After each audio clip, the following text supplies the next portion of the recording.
Good evening, everybody. It's so good to have you here this evening. I have a little story to tell.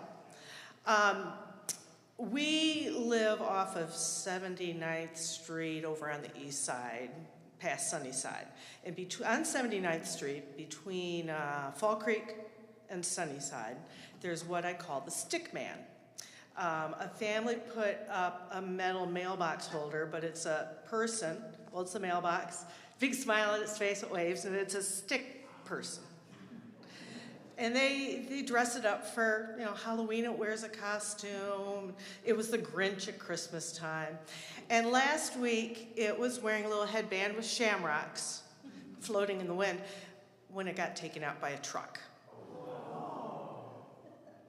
Well, if you know the next door neighbor social media group, I don't pay much attention to it, but I saw somebody had mentioned this, and this is before I knew it was down. There were dozens of messages of condolence. Oh, I loved seeing it. It was so cheery, so fun. I hope it gets back up soon. And today I went down 79th Street, and guess what? Stick Man is back. The Stick Man now has a wooden box holding the mailbox, or a wooden stand holding the mailbox, and it's standing there wearing a hospital gown with a walker and a bandage around his head, and it's still smiling, and it's still waving. And so what is our phrase for Lent? Everything's going to be all right, is what the Stick Man is telling us. We're so glad that everybody's here this evening, even though we didn't offer you food. And we're excited to have, thank you. Not that, we're not excited to have that. But we're excited to have James McGrath talk with us this evening. Can we start with a word of prayer, please? Dear God, we thank you. We thank you for this gorgeous day. We thank you for this chance to all be together in this place, to learn from each other, and to hear from James McGrath wonderful words and learn more of your story. We ask that we all have good participation this evening, and we ask that as we leave this place that you go with us as we continue to smile at people and wave people and do your work. In Jesus' name we pray, amen. And now Bo. So when we were planning our move to Indianapolis, I started making a list in my head of people I wanted to make sure I got to connect with here in this city. And James McGrath was on the top of that list because several years ago, I heard him on a podcast talking about one of his books, and I thought this was a really interesting guy. And so I followed him on what was then known as Twitter and what was then less depressing than what is now X. And we would go, but he would engage with others, he'd engage with me. He was clearly this guy who didn't want to be up in the ivory tower, but he wanted to make the ivory tower accessible to all of us. And as somebody who really loves higher ed, somebody who really values biblical scholarship, I thought, what a valuable mediation role he's playing for our culture and our world today. And again, he's right here. He's a professor of New Testament language and literature at Butler. I know we got several Butler alums in here, go Dogs. And just really glad to have him here at Allisonville. I hope he's impressed by how many people wanted to come out on a Wednesday evening and talk about the Bible. But he also said that he's open to any questions, and his other specialty is religion and science fiction. So for some of you who are intrigued by that, throw your best and your worst at him during our Q&A answer time, okay? So with that, let's welcome James McGrath to Allisonville Christian Church.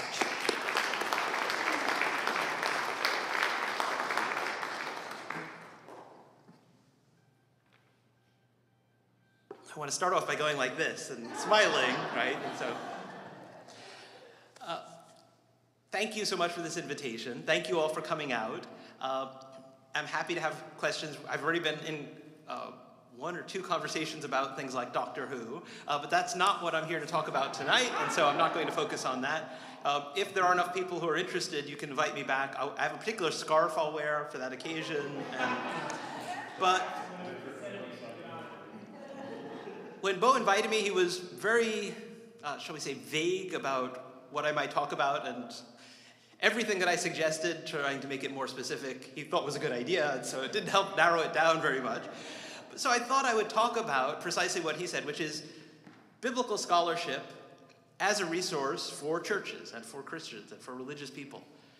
And I want to start, and the slides will change every so often, including now, about what I spent last academic year doing. I took a year-long sabbatical for the first time and basically spent every waking hour, and I think a few sleeping hours, thinking about little else than John the Baptist and writing books about him. And I see from the nods that some people actually might share my interest in John the Baptist and find him interesting. I'm guessing most of you would say that if there's a stereotype of the academic who's just a little bit too much in the ivory tower, it's someone who'll spend a whole year thinking about John the Baptist, right? And so I wanted to start with that because it seems like I might be fulfilling rather than challenging those stereotypes potentially. But if you wonder why someone would spend so much time on John the Baptist, it may be because you have a view of John the Baptist that may not actually be what the evidence supports. I don't know how many of you think he looks and eats rather like a disheveled homeless person or something like that. Some of you may have seen him depicted in television and films where he looks a bit like a caveman. What the New Testament says is that he wore clothing made of camel hair. Right? It does not say that he wore a camel hide, much less that he wrestled a camel to death, ripped off its hide, threw it casually about himself, and then appeared on television so you could see him in the... And I did a search when I was giving a talk specifically about John the Baptist. I was looking for images, and you know how Google suggests similar images? And so it had a whole bunch of images of John the Baptist from various movies and TV shows, and then it had one from the movie 1 Million BC, because Google thought it looked similar. And so it was confirming this impression people have. But if we look in the New Testament, right, he was basically, as a geek, I will say he was cosplaying the prophet Elijah. And that was sending a message to, Herod Antipas was shaking like a reed in the wind, and that's probably what Jesus was referring to when he asked, what did you go out to see when you went out to the wilderness? And Jesus actually said that among those born of women, there's none greater than John. And so if we get John wrong, we might get Jesus wrong. And I'm guessing most of you think getting Jesus right is at least somewhat important, and maybe extremely important. And so why do people like me spend a year thinking about John the Baptist? Basically, so you don't have to, right? But one of the things we do as scholars is to try out new ideas, right? And so I don't know how many, I gather there are probably some people who are interested in science and other things like that, as well as in the Bible. And how many of you have seen a really exciting sounding science headline? And then nothing came of it. And people sometimes get a distrust in science. And some people get a distrust in biblical scholars because there's this sensational headline, and then what we do is we try out ideas, right? And I'm the sort of person who likes doing that, so being a scholar is a good thing for me. But I married someone who's very practical, and she will tell you in terms of my sort of not biblical studies ideas, my other daily life ideas, I'm good at coming up with creative solutions, but 99 out of 100 of those ideas really need to be shot down by somebody practical who'll say, yeah, it's really interesting and creative, but it'll never work, and here's why, right? But trying out ideas is what we do, right? And so I want to shift from talking about John the Baptist.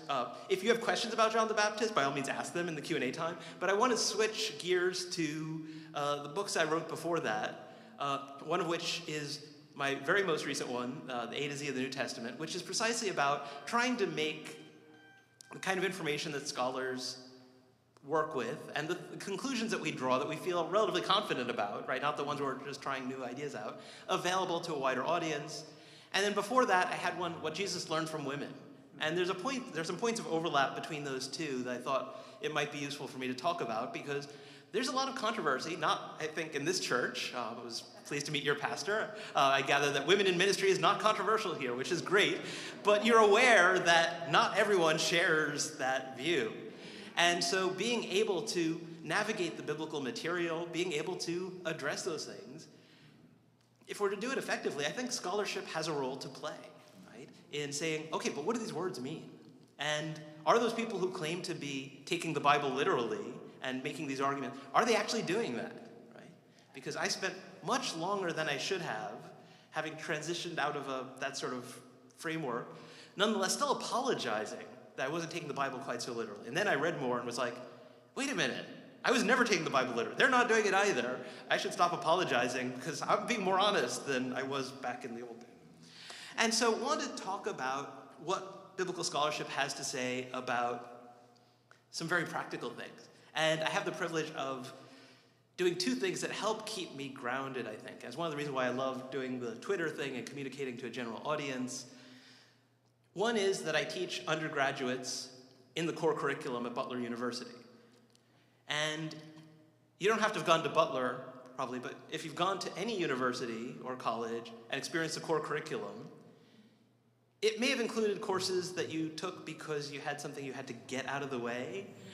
And you may have taken one that nonetheless was on a topic you really loved, but you may have also taken one on whatever topic actually fit your schedule. And I get a lot of those students and have to persuade them why should they be interested in this stuff that I'm going to talk about all semester.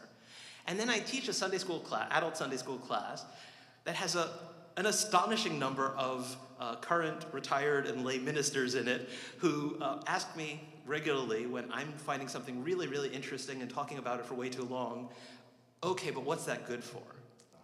What do we do with that? And so wanted to talk tonight about scholarship in churches. And it is this creative scholarly thing that led to me writing a book called What Jesus Learned from Women. I had a student approach me who wanted to explore the relationship between her Christian faith and her feminism. She had been given the impression by some people that those two things were not compatible, and she wanted to do some study on this and figure this out. And so, being a New Testament person, I said, well, quite a few people have written on women learning from Jesus. What if we flip that on its head, right? That's the kind of thing I do, and do what Jesus learned from women. And the student was not even slightly interested in that topic and did something completely unrelated. But I thought the topic was interesting, and so I started thinking about it and found myself spending time thinking about, okay, well, there's obviously Mary, right? If he didn't learn from his mother, then you're denying his humanity altogether. And then there's the Syrophoenician woman, right? The only person who basically bests Jesus in an argument in the New Testament. But as I started thinking about it, I realized there were others as well. And one famous one who actually became the cover of the book is the Samaritan woman. And so there's some artwork that features her, right? And I got an artist who went to my church. In fact, I don't like to say she went to my church because she was in the church long before I was there. I came to Indianapolis about 22, 23 years ago. And so it's her church. I go to her church, right? But a local artist, and got her to do the cover art. And so I have one book now where I can say, please judge this book by its cover. But a lot of artwork has Jesus sitting down in a teaching pose, often doing this, right? And the woman standing. But there's some ancient art that had, if we go back to like catacombs and things like that, it may have been the slide before this, I'm not even sure, where the two of them are standing, right? And they're having this conversation as equals. And so that was my idea for the book cover, but of course, as you can see, that's not the clearest image, not the best quality. And so I was like, okay, so if I can get a living artist to do something like that, could we go with it? And they were like, okay, so. And then that one I just think is cool, the other one with where she's got this like really mischievous grin on her face while Jesus is having an argument and doesn't even seem to be paying attention to her. I'm not sure exactly what the artist was thinking there, but it's still, art can get us thinking about biblical stories as well. But the Bible is full of a lot of women like the Samaritan woman who are not nameless women, but they're unnamed women, right? And that tells us something about the context in which the New Testament was born, the assumptions that people had, the tendencies in the cultural context. Men's stories were told much more often because men, it's not that most men were educated, most women were not. Most people were not educated, but the few opportunities for education tended to go to men. Right? And they often told their own stories and their buddies' stories and other men's stories. And when they told a woman's story, you get the Samaritan woman and the Syrophoenician woman and the bent woman and the sinful woman. And gosh, did I spend some time talking about the sinful woman, right? There's some, I'm trying to remember which New Testament scholar it is who said, Peter falls on his feet before Jesus, falls on his face and says, depart from me, Lord, I'm a sinful man. And nobody assumes he's a pimp, right? And yet it says there's a sinful woman, and what do they do? And of course there's this identification of her with Mary Magdalene, even though that's not what the text says, and all of these kinds of things that are done with the text, right? And disentangling this, right, it's very easy to miss these things, right? And so exploring these kinds of things is the sort of thing that I do. And I'd like to focus in on a few examples. So I did quite a bit on the women around Jesus in that book. And so what I tried to do to supplement that in A to Z of the New Testament was to turn some attention to some of the women in the post-Easter Christian movement. So women that are mentioned in Paul's letters, for instance. Right? So in the Gospels, I think I have one more text from the Gospels, possibly. I should have, instead of coming with notes, I should have come with slide notes that tell me what I put up on the screen. But in Luke chapter 8, there's this mention of a number of women who it's said either served them or ministered to them, basically supported them, right? And so if the Jesus movement was a movie, then at the end it would have said, brought to you by, and then there would have been Mary Magdalene and Joanna and various other people, right? And so spent some time digging into these stories. Didn't think I was going to have a chapter about Joanna. If you're interested how that came about, that I actually thought there might be because she's fascinating, right? Married to Herod Antipas's property manager. There's so much story to be told there, but if that's all you've got to go on, can you really write a chapter? So I knew it would probably be speculative. Then an interesting idea came to me, which I might talk about a little later, and might talk more about if there's interest. But in the New Testament, I'm going to guess that some of you have some favorite passages, and even in Paul's letters, you might have some favorite passages, and I'm going to guess that for most of you, Romans chapter 16 is not top of the list, right? I mean, it's dense theological argument, there's all this stuff in there, then gets very practical, and so by that point, by the time you finish chapter 15, you're exhausted, probably. At chapter 16, it's greetings, right? And we often treat greetings like genealogies. We might skim them, but we don't pay them that much attention. And yet in Romans chapter 16, there's some really, really breathtakingly important information. And again, it's not that you couldn't find these things without the help of scholars necessarily, but certainly scholars, if we're doing our job well and communicating to a general audience, can make it easier, right?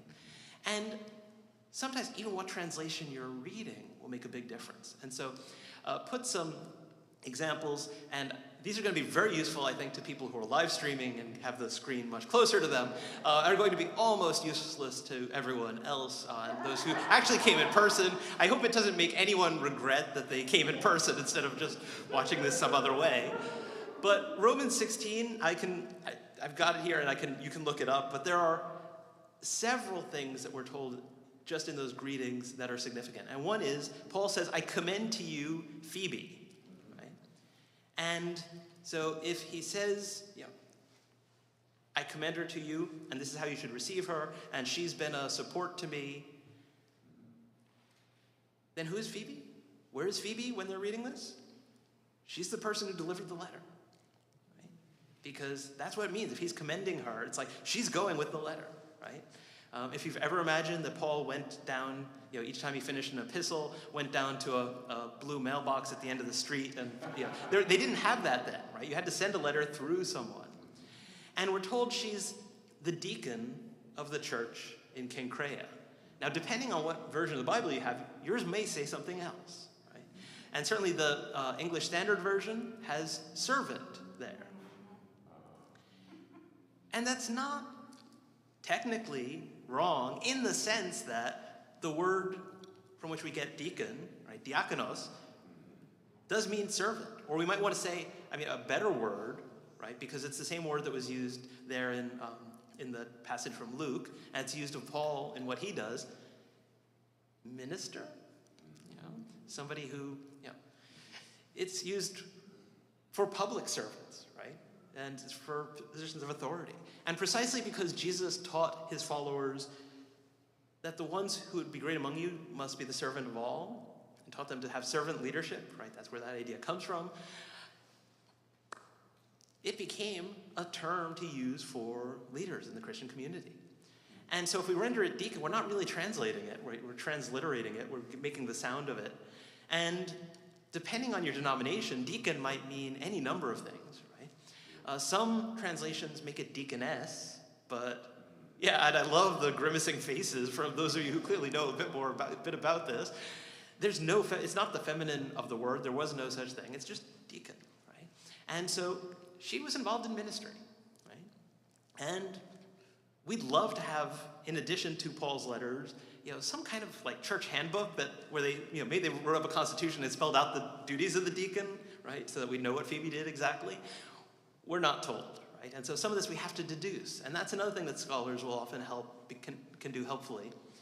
To look into the cultural context, to ask how this word is used in a whole lot more literature from that time that you probably don't have time to read just to figure out this one passage. But somebody should, right? And so it's just like when you go to the doctor, you don't want to have to get a degree in medicine in order to figure out what you're suffering from, but you want someone who's spent the time doing it who can then help you figure out and make some wise choices. So Phoebe is a leader, and she's the person Paul entrusted with the delivery of what became arguably his most famous letter. Right? If we keep reading, there's a whole bunch of women among those greetings, people who are Paul's co-workers, right? There's Prisca or Priscilla and Aquila. She's almost always mentioned first. Occasionally, Aquila will get mentioned first, but most of the time, right? Because they knew who was in charge in terms of who played the dominant role in that husband and wife team. And then we have, a little later, really intriguingly, Paul's greetings to Andronicus and Junia, who are his kinsmen, his relatives, who are in Christ before him, and they are renowned or foremost among their, widely esteemed among the apostles. Right? And obviously, being widely esteemed among the apostles could mean you're an apostle, but it could also mean you're held in high regard by those who are apostles. Now, if you've read Paul's letters, he never defers to the other apostles, like in their opinion of things. And so I think they are outstanding among the apostles, right? Apostle means someone who's sent. These are our missionaries. These are people with authority who are sent out and involved in it. And they're in prison for their faith, and they were in Christ before him. And so if relatives means not just fellow Jewish people or something like that, he greets some other Jews there and doesn't call them that, so it sounds like he means relatives. Then we've just figured out that Paul had relatives who were part of this movement when he was persecuting it. And there's a story there that's worth telling and exploring, right? And this person, Junia, is part of it. Now, if you read the English Standard Version, which said Phoebe, the servant of the church in Cenchrea, they are well known by the apostles, or something along those lines. And so it's trying to downplay the idea that this Junia could be an apostle, because Junia is a woman's name. Some older translations actually rendered it Junius, even though we have no record whatsoever of a male named Junius, right? There's Junius with a U, but this is with an A, right? I mean, technically it was with an alpha, but you don't care about that, right? And so this is almost as certain as we can be about any of those uncertain things we are about the past, a woman. And a woman who is Paul's relative and authority figure in the early church. And it was actually Junia, and I think I'll end with this and then throw it open to questions, because you said about 20 to 30 minutes, and so we're getting up to, 25 or something like that? I think so. And you probably have gathered that I could go on and on about this subject for way longer than you'd be interested in without a break. And that's one of the things I'm trying to avoid. But Junia is the reason why I wrote that chapter I mentioned that I didn't think I was going to in the other book. Because Paul, right, was also known as Saul, and it's not a case of name change. He was just a Greek-speaking Jewish individual who had in his case, a Latin name, right, that he used in a non-Aramaic speaking environment, right, because Saul was not a familiar name. And as I was working on the book, I came across a suggestion that maybe Joanna, when she wasn't in an Aramaic-speaking environment, might have gone by Junia. Now, I'm not a big fan of identifying early Christian women because they took like so many Marys and the sinful women and smushed them all into one and reduced them down, the number of women down, and denigrated them and reduced their authority as well. And so definitely didn't want to take two women and turn them. But neither of these stories could I tell with the one reference here and the one reference there. And so I started pulling on the threads, right? And Joanna is married to Chuza, right, who's Herod Antipas's property manager, and he has a Nabatean name, so basically an Arabian name, right? And if they were in Christ before, they're believers, part of this movement, before Paul is, when Paul's persecuting it, then maybe the fact that his relatives' involvement with this movement was part of the reason for his opposition can give us an explanation for one thing that's puzzled scholars for a really long time. What does Paul do after he has this experience, this major turnaround? Where does he go? Anybody remember? Arabia. And nobody's been able to quite figure out why. There have been some suggestions, but if there are connections with the relatives and the movement that he's been persecuting, then maybe we have. And so as I started pulling on these threads, I thought maybe there's something to this. I've already told you that a lot of times when I have an interesting idea, I'm wrong. And so scholars do this. We explore ideas.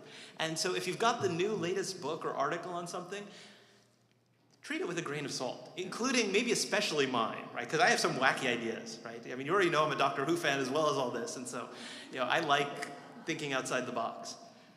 But ultimately, right, when you find that scholars agree, like when you find that scientists agree on something, right, you'll never find them all agreeing, because what we do for a living is try out new ideas, try to make new discoveries, and that means trying stuff out. And that means sometimes we're going to be wrong, and it's not going to go anywhere. It's not going to produce results.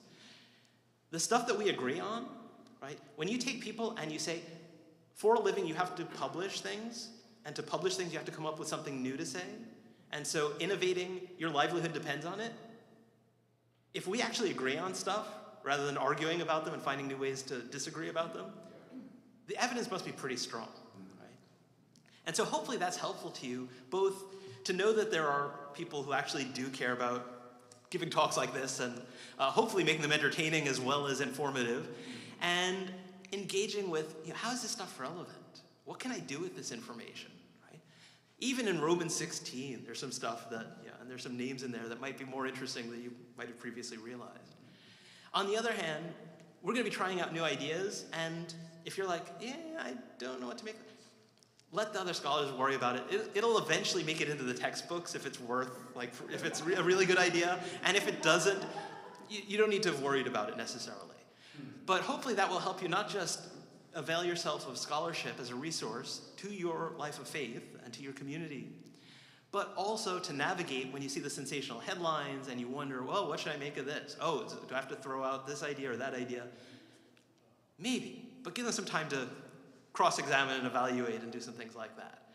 But anyway, I'm here to be a resource and to not just talk about being a resource. And so I'd love to throw it open now to a time of question and answers, which I think is what I'm supposed to do next. Yes. So for our second half of our evening, we're going to play my favorite game, Let's Stump a Bible Scholar. So what questions are out there that you all would like to ask? Now is your chance, and we'll see who gets the prize at the end for who did the most stumping this evening. Mandy. What was the most interesting theory that you found as you were researching your books? I know it's hard to pick a favorite, but I'm curious, the most interesting that worked out and maybe the most interesting that didn't.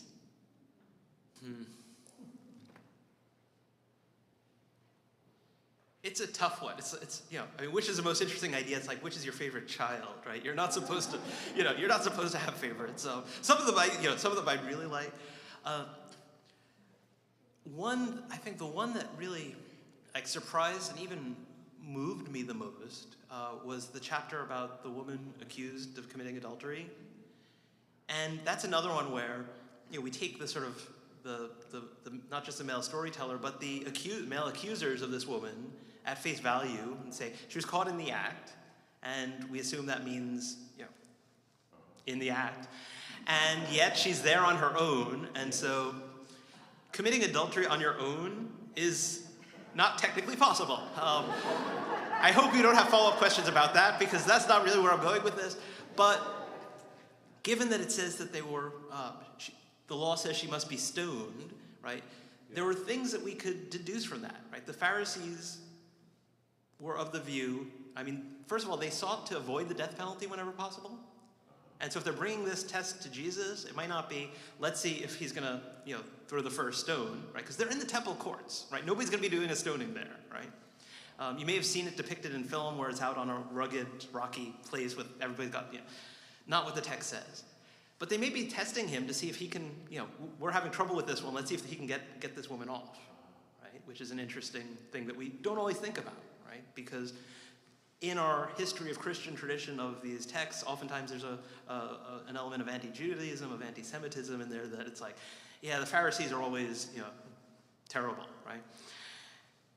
And so this woman seems likely was a betrothed virgin, and being caught in the act might mean she was found to be pregnant, but, and so if she's a betrothed virgin, then she's, from our perspective, even though they didn't have this then, below the age of consent. And I suddenly realized that I can figure out more of this woman's story than I realized based on the things that are in there. But I've been paying too much attention to other people and haven't been giving her the attention that she deserved. And so just getting her story to become fuller and to be able to take center stage, that really moved me. I'd really rather not talk about all the things I've been wrong about. Let's think. I'm trying to think if there's one that I thought, wow, that's a really good. So maybe I should go with one that I'm thinking about some at the moment, that maybe some of Jesus' parables were intended to be humorous. And I have some ideas, and knowing me, there's a reasonable chance that I'm wrong about them. There are probably also things I'm wrong about in my John the Baptist book. One trouble that scholars often have is that just because everybody else knows we're wrong doesn't mean that we know we're wrong. And so that may also be a reason why I'm having trouble coming up with one. But mostly I've tried to put those out of my mind and think of new ideas because the old ones didn't work out. Russ.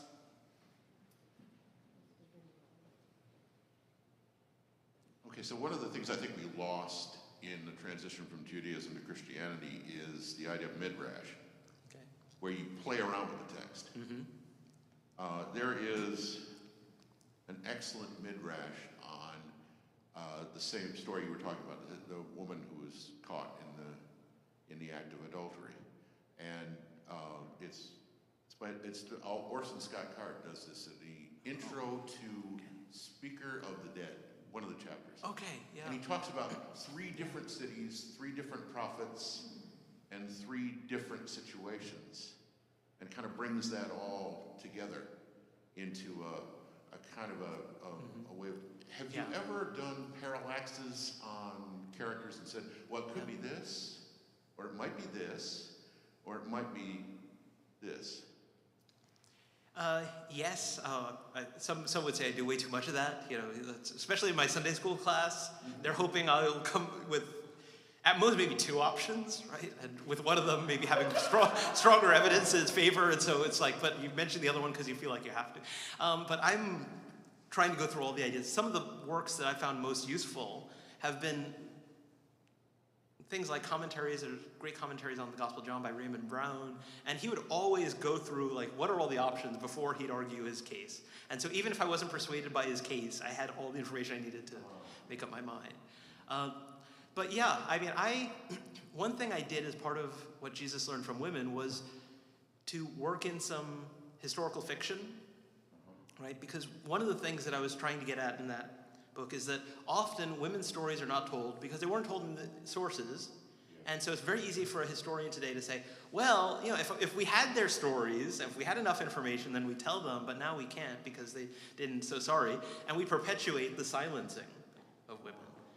And I said, let's take it as far as we can and then fill in the gaps with what's plausible and what we know from the time and try to flesh it out a bit more.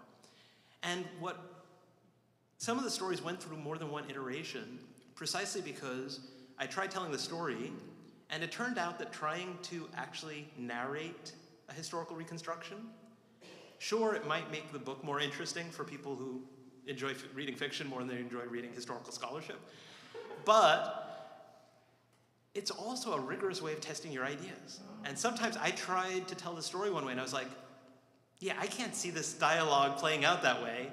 I must have something wrong here. Let me go back to it. Let me figure out what I'm missing. And I actually have some, I do have some Bible alternative fiction out there that I've written that you might enjoy, which I will happily direct you to.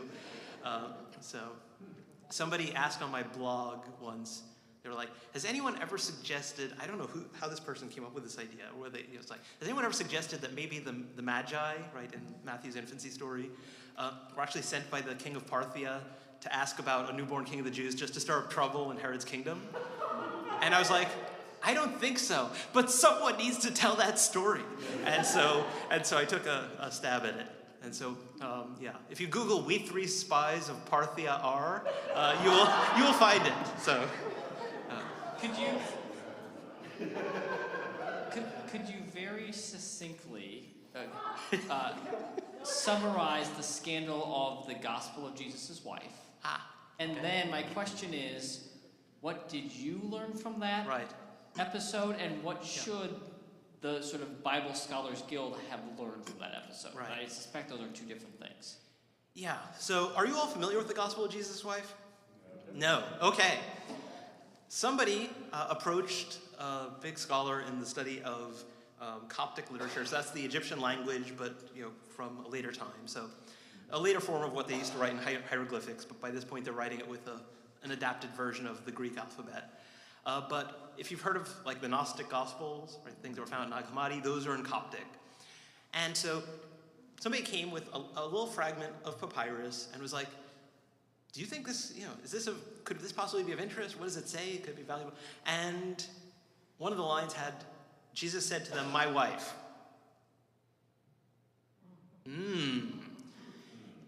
And some people were immediately like, okay, probably not. This has got to be a fake because it's too sensational.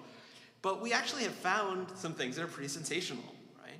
I mean, the Gospel of Philip, right? They found that in this way. And it has, I kid you not, right? If you don't know this, you'll find this probably really rather interesting. It says, Jesus loved Mary more than the other disciples and used to kiss her frequently on and then there's a hole in the manuscript. That's no joke, right? Though I do wonder, I've always wanted to see the manuscript, so see if somebody was like, no, we can't have that in there, and like was poking it, or, but, or did they just look at that one passage so often that, it got damaged, which did happen sometimes, right? But that's an actual authentic manuscript. And unfortunately, because of the way human minds are inclined to work, very few people think that maybe Mary Magdalene was an older friend of the family and he used to kiss her frequently on the forehead or something like that, right? And I do actually explore in the book, that she may have been, she's funding the Jesus movement, right? Like some of these other women, is probably older than Jesus is, and maybe a widow who has some of her own wealth and can do this sort of thing. So, back to the gospel of Jesus' wife. So, it was the first instance where the online community of scholars who also have blogs and things like that were really able to leverage that and to interact online. And we were able to figure some things out about this text a lot more quickly than the usual pace of scholarship, because there was this constant communication and people sharing things right away without them necessarily going through peer review and things like that. Peer review is a good thing, but this was floating things in a less formalized way, and it moved the process along. But some people were very quickly jumping to conclusions. I think that's one lesson we should learn, is that some of the arguments that led people to dismiss it early on weren't very good ones, right? They said, well, this just looks like a pastiche of things from other Gospels. I was like, have you read the Gospels? Like, so many of them seem like a pastiche of things that we find in other Gospels, and so that in itself doesn't prove that it certainly doesn't prove it's a modern forgery, right? It might be an ancient hodgepodge or pastiche, right? So the handwriting was atrocious, but there were people in antiquity who had atrocious handwriting. It's not just modern forgers.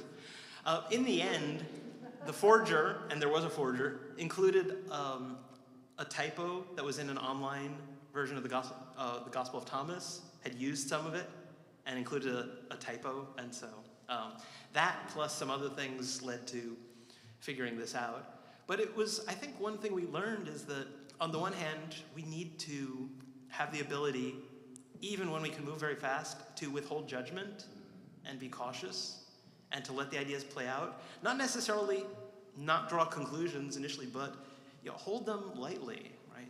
At least initially. On the other hand, we saw how fast things could move, right? And eventually some of those papers that were circulated online in the weeks after this came to light did actually get published in print, right, in an elaborated form. But sort of that was more of a record of what had happened than sort of presenting the solution because the solution had already been found. Thanks for that. Larry, did you have a question? Well, I was just going to make a selfish suggestion. I guess it is on, okay. One of my experiences in trying to teach children Bible narratives is reading the Bible is not the thing to do best. The best thing that I've found that's very interesting for the young people is to dress up and act it. Okay. And one of the things we're limited there by is a severe lack of imagination based on what we see in the Bible. And I think you could help. I didn't bring any costumes with me. Well, I'm just saying that we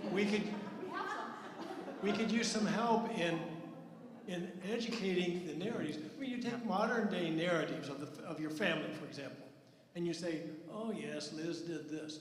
Well, everybody knows Liz, and you know that that's what she does, or that's totally different from what she does, and that makes it into a story. Yeah, put the microphone. Oh, well, okay, so we don't have all that context in the Bible, and most of us aren't Bible scholars either, so it's really hard to guess at what some of the contexts are. Like when the woman goes to the judge and gets her way. The question is what's the proper context? If you're going to design a children's play around that, knowing kind of what the environment was and how, what the social statuses were and all that, how would you write it? And would that be an interesting book that would help teachers teach Bible narratives to children? I mean, I'm certainly interested. I may suggest to my wife, who is like, she can keep like an audience of children like with rapt attention in a way that you seem pretty rapt, but yeah, give me a room full of children and it will not be the same effect, right? And so I might see if she'd be willing to collaborate with me on something, or but I'm interested, and take my card and tell me more about how this is selfish and what's behind it, and we'll Our own context on the scripture, rather than have some information about what the actual contexts were. Yeah. Again, I don't have costumes, but I could definitely, I do have I have a couple of Starfleet uniforms and scarf that I mentioned, but none of those is really good for the context that you're referring to. Right, yeah. But it's the sort of thing that I am certainly interested in, yes. So, connected, and this is inspired, we were talking about Baldur's Gate 3 earlier. For those who don't know, it's a video game, it's Dungeons and Dragons, and there's a few glimpses, but there was one moment in particular where you're on your quest and the character, you pass a temple, and the character says, I've tried praying to the gods, none of them answered. And I'm curious, in your Doctor Who adventures, your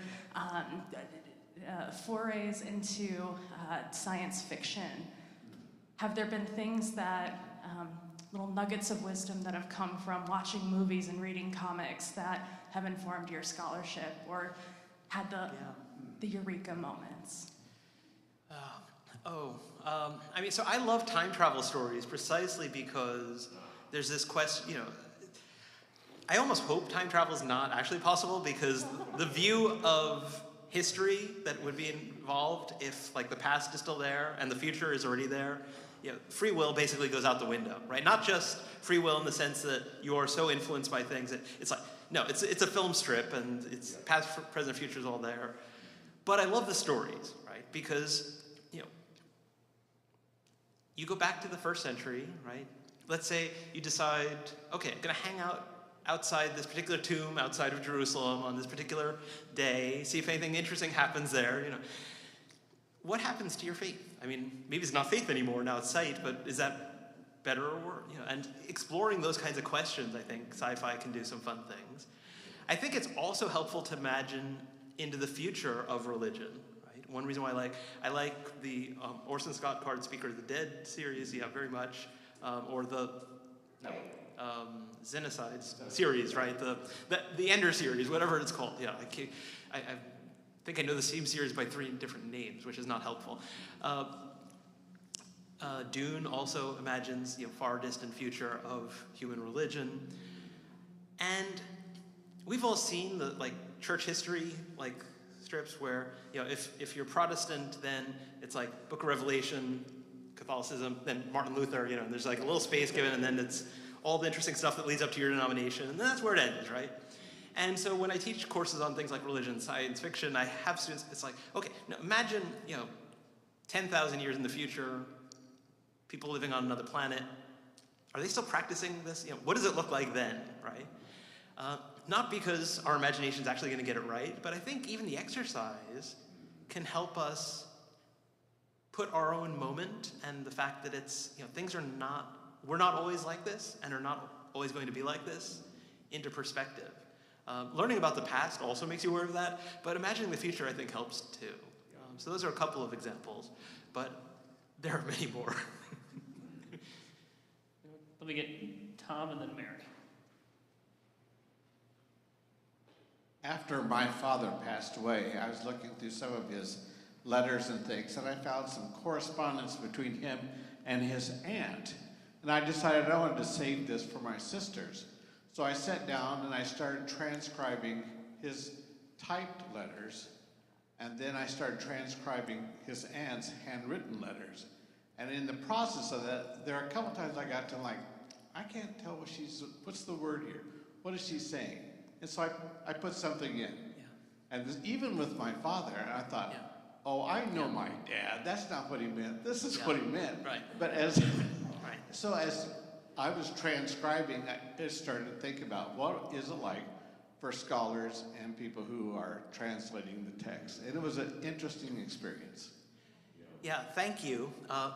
I don't have a slide prepared for this, but I can happily share one somewhere online. In fact, if you go on Facebook, I probably shared a picture of this from, I spent some time in Oxford during my sabbatical, and was trying to look at anything relevant to John the Baptist. There were some things I knew would be relevant, but also looking at some untranslated Christian storytelling and sermons and things.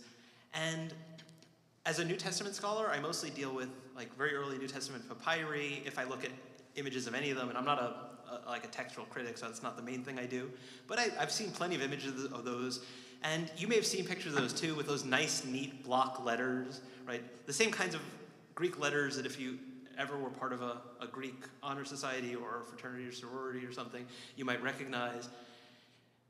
I was looking, while I was in Oxford, there was this manuscript copied in, I want to say the 16th century, I think it was, and there they were writing basically Greek in cursive, and they had these ligatures, which basically means that they would take instead of writing 3 letters clearly, they would write this squiggle that they knew meant those 3 letters, but I was not used to seeing. And I was staring at that for a while, and as a scholar who was there to do research, I was thinking, I'm such a fraud. Until I thought about the fact that I get Christmas cards from my contemporaries, and sometimes I need to stare at them for a while. And so I just made myself stare at it, and then looking for words I recognized, and eventually I started to get familiar with their handwriting a bit. There were still some puzzles, and for the most part, that didn't end up being relevant to this historical research I was doing, but some of those I'm going to come back to and might do some translation work on them, and I'll let you know if I hit up any real roadblocks with the handwriting, because maybe you can help me puzzle some of them out. So our church is very focused on social justice. Have you had any success having conversations with people who, say they translate, they take the Bible literally and everything it says is fact, and they use that as they weaponize it? Have you had any success with anybody having a conversation and talking about historical context and loosening that grip at all? If so, what did that look like? What did you say? How did it happen? Yeah. And I don't think it's happened recently on the platform formerly known as Twitter. But that one is, people on there can be a tough nut to crack, and some people seem like they're on there just to argue. I've definitely had students change their minds about things and let me know, and sometimes that happens much later, not on the spot.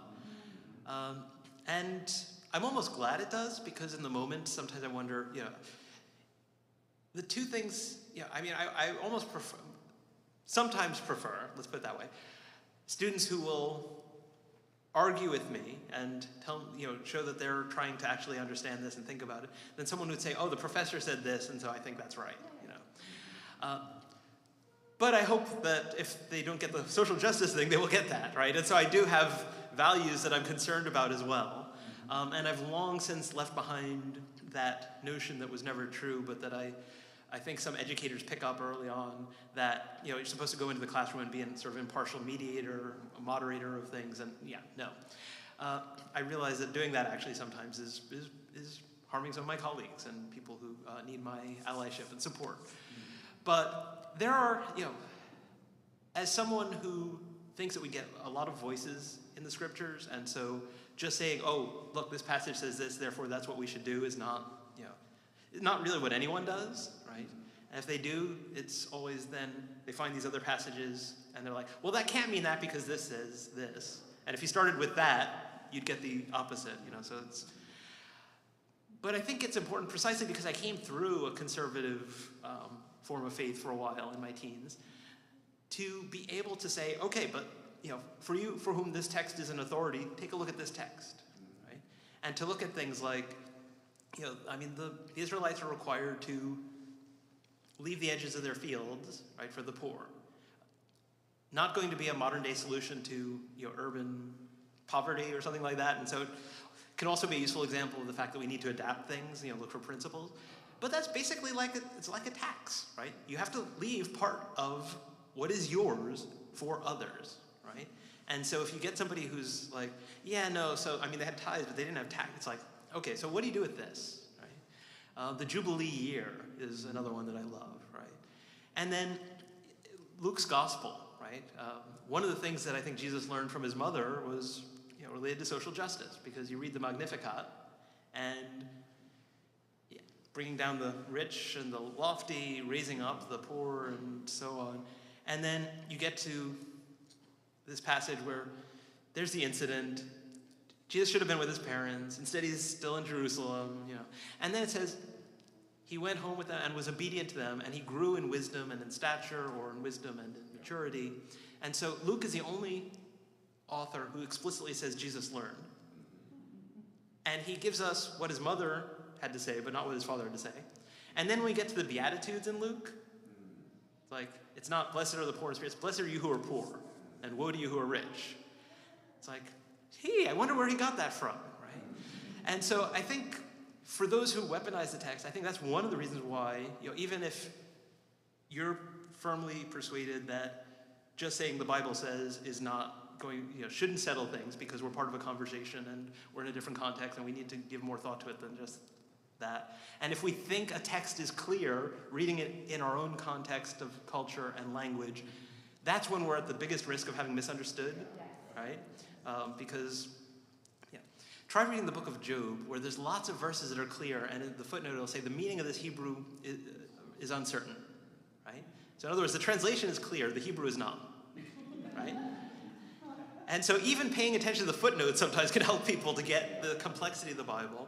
But even for those who oversimplify it and are not ready to go beyond that, there are texts that I think, it's like, okay, what would you do with this? And letting them wrestle with the text, not telling them the text says this, but okay, what do you do with this text? I found that has worked with me a lot. Can you give us cliff notes for that? Sure, and I've tried to in some of my books, but I will, if any of my books don't address what you do, you might give me the idea for my next book. So, I don't have a clear, other than the one with the possibility of humor in Jesus' parables, which may or may not go somewhere.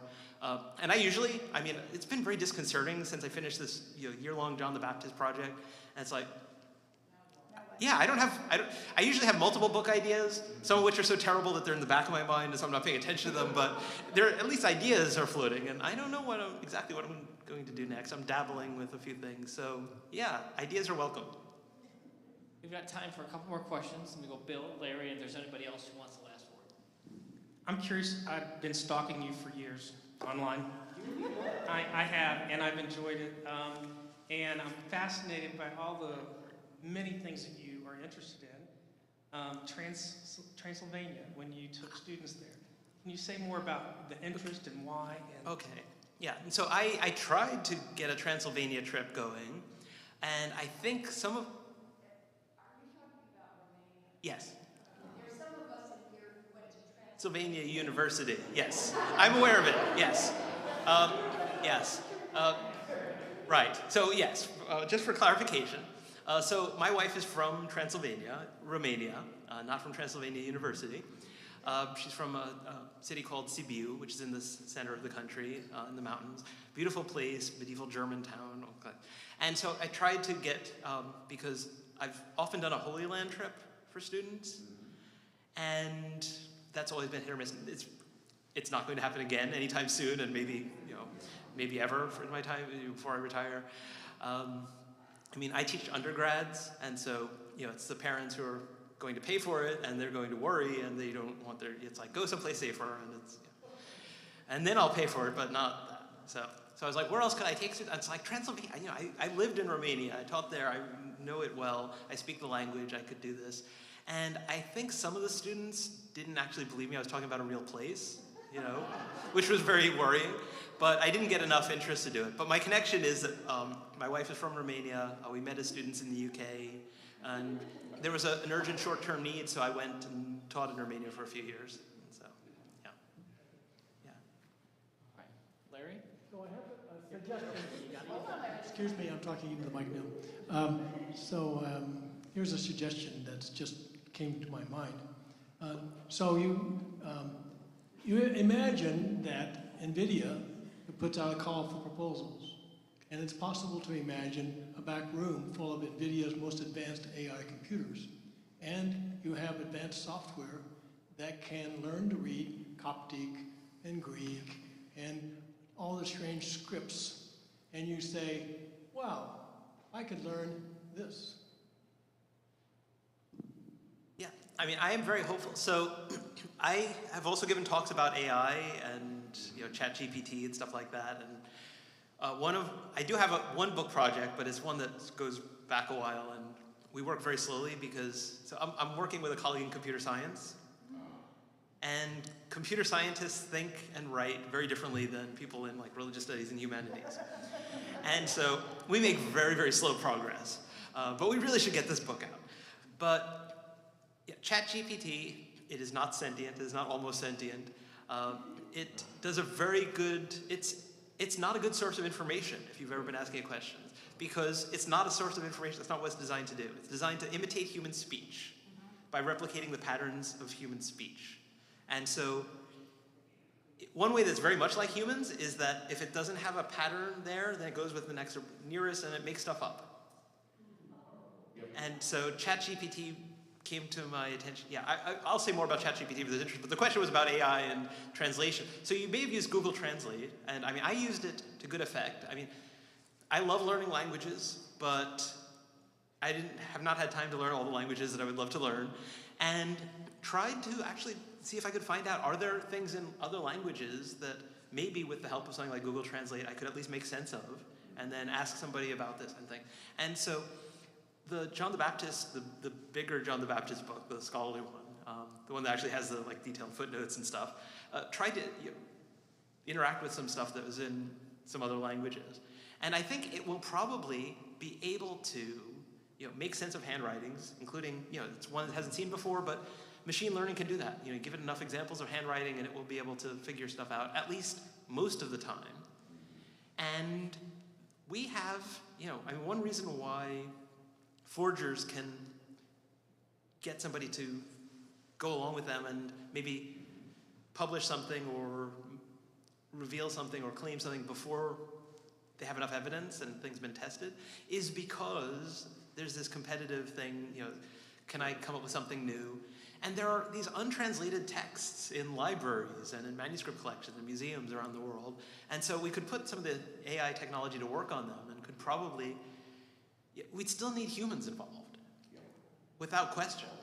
But we could have a vague sense of what's in there. Right? And so, I've actually tried doing a little bit of that with some family history research. I have some research that goes back into parts of the world where I've only begun to start dabbling in the languages, and nonetheless was able to not make perfect sense of things, but was able to get the gist here or there in enough places that it was interesting. It was stuff that I wouldn't have gotten otherwise. So, yeah. You're building an exegesis holy man that provides all the information all gathered around us with all the suppositions that you've been mentioning, but with the ones that are most connected, the strongest, and provide an interesting context. So I'm going to ask Dr. McGrath one final question, then Pastor Sarah is going to make a special announcement about our forum for next month. And then if you've got a few minutes, we'll let people stick around and chat with you one-on-one till, 11:30 midnight. If you had only 30 seconds to tell a modern Christian what they need to know about the Bible, what would you want to use that 30 seconds to share? Thank you for not starting a timer, because I was like, that would be too panic-inducing, and I would waste, 5 seconds. I've just wasted several seconds anyway. But I think I'd want them to know that, these texts can be, important and inspiring without having to be what religious fundamentalists claim that they are, right? And they take us as close in time to the life of this person that's very important to us. They are historically useful, right? But if you want historical answers, then you have to ask historical questions and do those things. And even when we make sense of these texts, when we're listening to them, they're not all agreeing with each other, right? And what that suggests is that they're not giving us definitive answers, they're inviting us into a conversation. And if we want to call ourselves Christians, I think that we need to be in conversation with our past, right? It's not a new religious tradition, right? It's been around for a while, and that doesn't mean that we do exactly what others did before. But if there's no connection, then why even call it Christianity? And so I would say that if we understand the Bible that way, it can still be important. It can still even have a certain authority, right?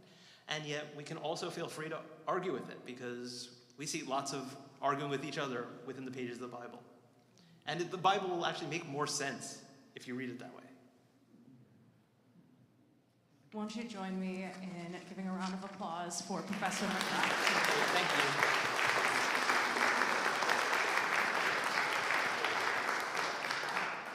Friends, thank you so much for coming out this evening, especially a week before Holy Week. We certainly hope to have you join us in person or online for Holy Week. Please save the date for April 24th. That will be our next Allisonville forum. It will be at 7 p.m. Again, we will not be doing a dinner. I'm super excited. Sylvia Thomas will be here. Sylvia is an activist, an artist. She will be performing poetry for us. It'll be an evening of storytelling. I'm so excited for you to meet her. She exudes pure joy, and I'm just very excited about this. So, and once again, let's give another round of applause for Professor McGrath.